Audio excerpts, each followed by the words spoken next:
Hello and Asher.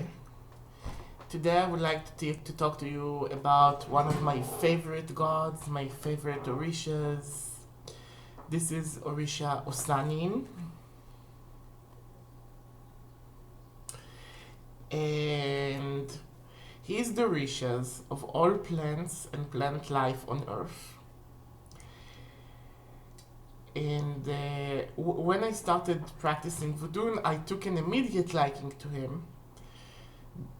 And honestly, is one of the Orishas that I feel closest to in my very essence. I feel very much blessed by Osanyin. Now, let me tell you about him. He has a very specific description. He's missing an arm, he's missing a leg. One ear is a giant as an elephant ear, and one is tiny as a mouse. And the elephant ear can hear nothing, and the tiny mouse ear can hear a pin drops on the face of the moon. And he's basically a half man and half plant. He's a very liminal deity. This is why he contains all those mix of stuff. And there are many stories about him, about Orisha Osanyin. And the beginning story about him is that, in the beginning, the earth was wet and hot, and there was no life in here. And then a meteor fell where the Congo is now. And through that meteor, Osanyin came out, dressed all in shiny beads, which are his seeds. And basically, this is how plant life came to Earth. And also, seed beads, all beads in general, are like under the command of Osanyin. This is why, he has like, necklaces, all the necklaces, all the beads, and his colors are all the colors. It's like if you want to make him a sacred necklace, you have to take all the colors of all the beads that you have and mix them all together and randomly just make a necklace. His numbers are 7 and 9 and 401 as the numbers of the Orishas, because he gave all the Orishas their plants. Well, give is a strong word. I will tell that very soon. And he basically, there is no herbal magic without Osanyin. He is the father of herbal magic. He lives in the forest, he shies from society. And funnily enough, his best friend is Shango, the macho, sexy king of everything. Spirit of Regency is his friend and his student, but he also betrayed him, and yet Osanyin doesn't feel any animosity towards him for being betrayed. So the story goes like this.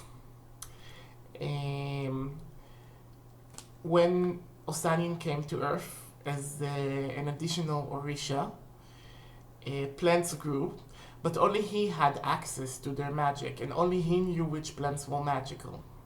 He kept them all hanged in a calabash on a tree.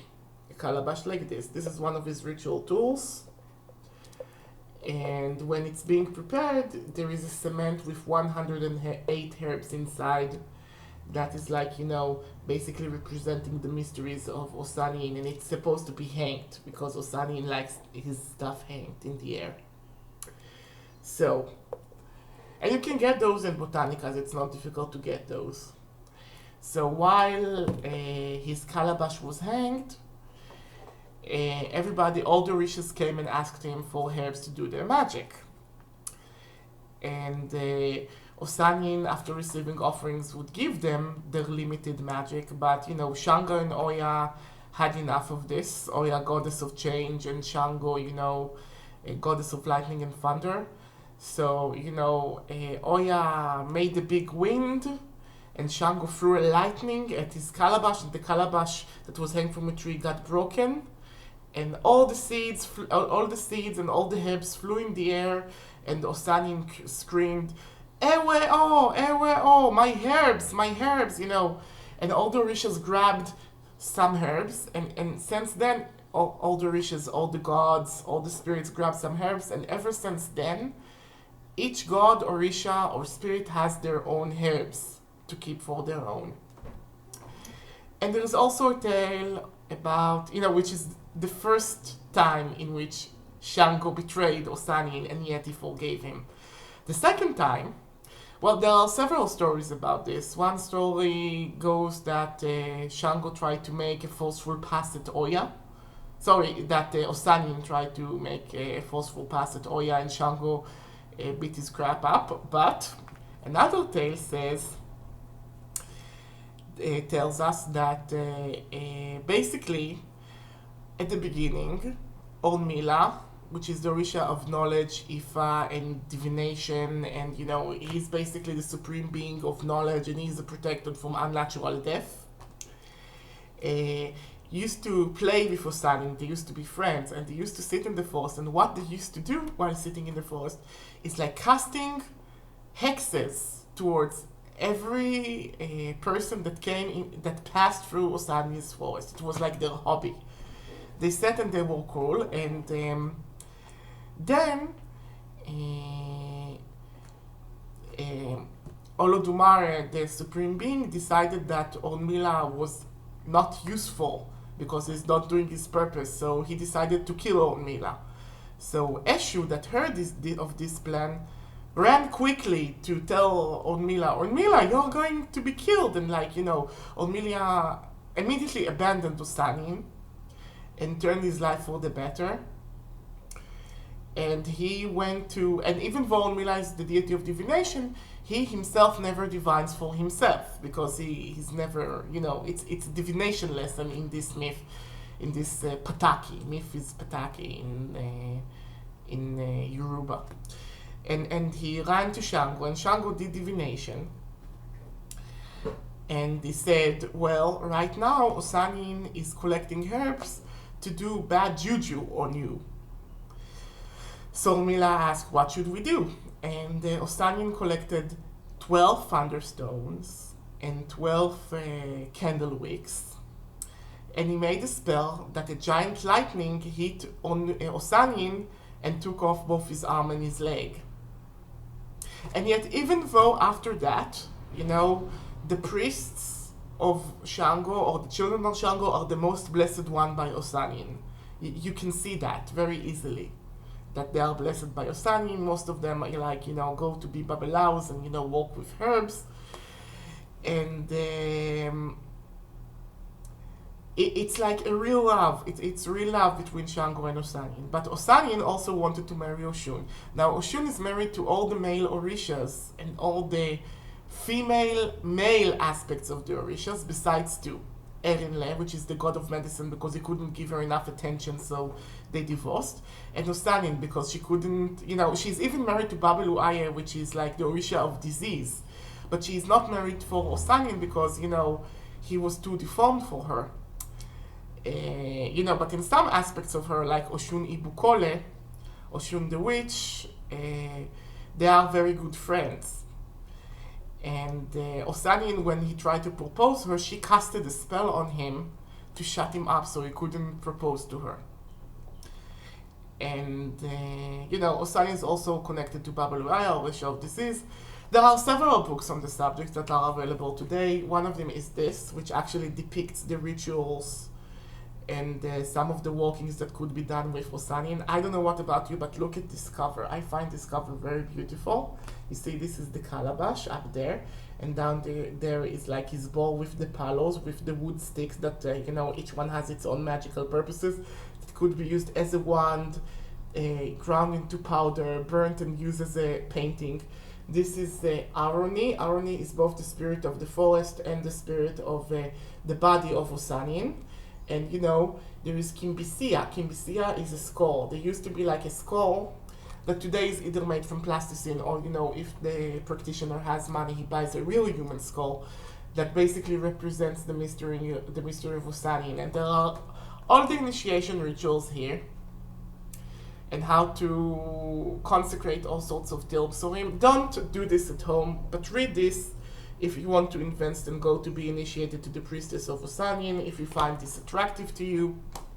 Another book that I've already shown in Ewe Osanyin is 221 plants, herbs, and trees essential to the Lukumi tradition.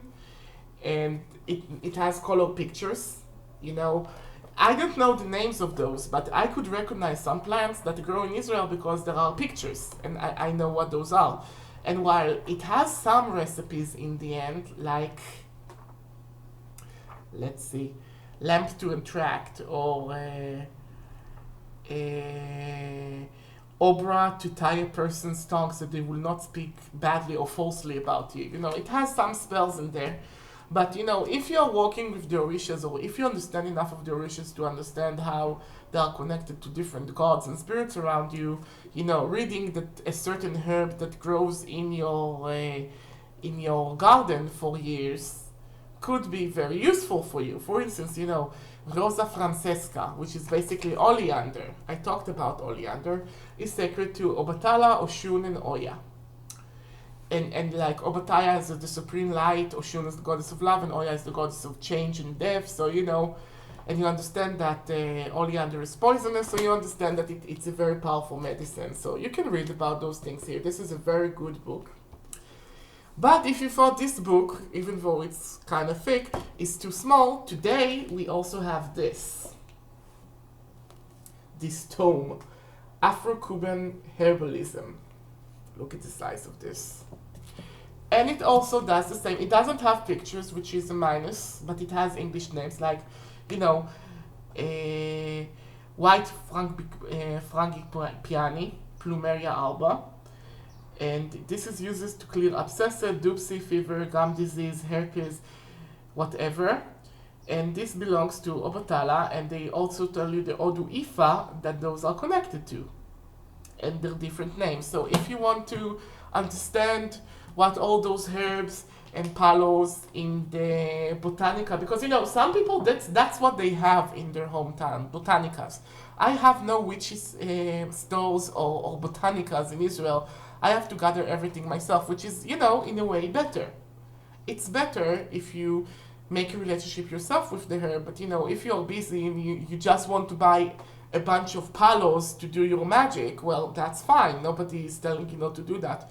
But it's much better that you could know the herb, connect with the herb. You know, if it's a palo that comes from a tree, give an offering to that tree, give it a libation of honey or milk, or, you know, grow it in your garden. You know, when you grow it in your garden, it becomes part of your family, spirit of your family, okay?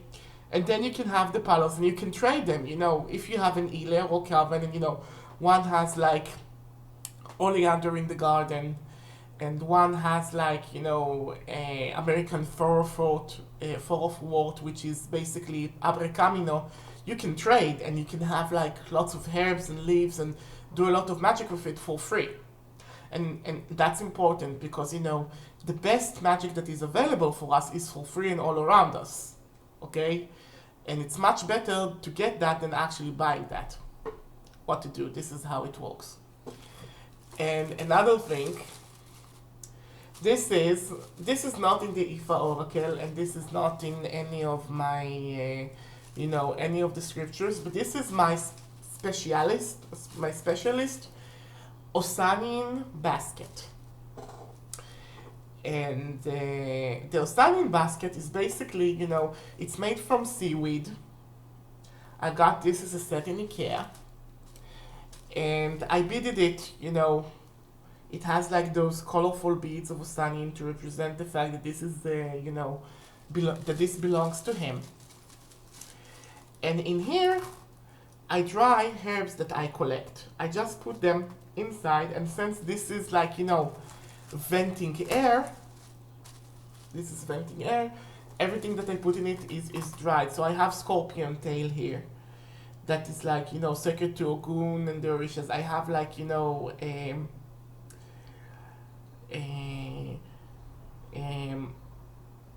mulberry leaves that are good for fertility and money spells. I have cyclamen flowers. I have baton de oro. I have a lot of herbs here, and you know, I keep them layered, and I keep this closed. And if I need a specific herb that I remember that is dried here, I take some of it, to put it in kisses and potions and incense and stuff. And in the end of the year, when we do an ebo to Osanyin, I empty the basket to make room for new herbs that I gather. So this is my take on the Osanyin thing. Now, I wasn't initiated into the Osanyin cult. Those things are not available at my parts, but I would have liked to be initiated to the Osanyin cult when this is available and get all the tools in the future. So if you want those, you can get those books very easily. The Afro-Cuban Herbalism book is expensive, but it's worth it, and you might find it secondhand somewhere. There used to be a very important book by, I think, one of the same writers that wrote this, that was called Orisha Osanyin, that is no longer available, that I would have loved to get. To read more tales about Osanyin and more about the liturgy. And this is my relationship with the Orishas of herbs. Now, one of the things that I discovered that is also very interesting, it's like, you might be watching this, this is weird, this is like all new and exciting, but when you go and read Celtic mythology, you read the story of the Enker. Forgive me for not pronouncing the names properly. Forgive me. I'm not a Celtic or like British Isles scholar. I don't know how to pronounce Gaelic. There was the Enkert, which is basically the god of prophecy, healing, and knowledge. And he had a son and a daughter, Ermaid and Miach, or Miach, or whatever. And Miach was a better healer than the Enkert. So the Enkert killed him, and they buried him. And where he was buried, wherever each body part that was buried, herbs grew. Like stuff that would heal the hands grew in the hands, and stuff that would heal the eyes would grow in the eyes, and it created this plant man that is like buried there. And the Ermaid took care of those herbs and grew them. And the Enkert was the one that killed his son because his son was more talented than him in medicine. So when the Enkert discovered that all those herbs were growing, and saved by Ermaid, he threw Ermaid aside and took all those herbs and spread them all around. And ever since then, herbs of medicines grow everywhere, but we don't necessarily know how to use them. So this is a Celtic myth. And I think the Celtic people that, or the Celtic reconstructionists could benefit a lot from learning about this, and, and make like, this is a suggestion, and put Miach, or maybe his later incarnation as the Green Man. There is the Green Man everywhere, but maybe this is Miach, we don't know. And we have no way of knowing, actually.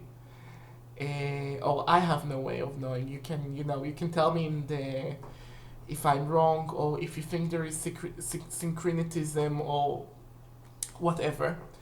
But I think there is like this green man, there is this herb person, a herb deity everywhere, in every culture and every place. I think Ganesha in India is one of the gods of vegetation and magic there. I think that Osiris was connected with the circle of the seed in ancient Egypt.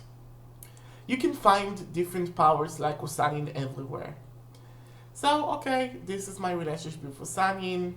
I love him very much. Okay, goodbye and a share.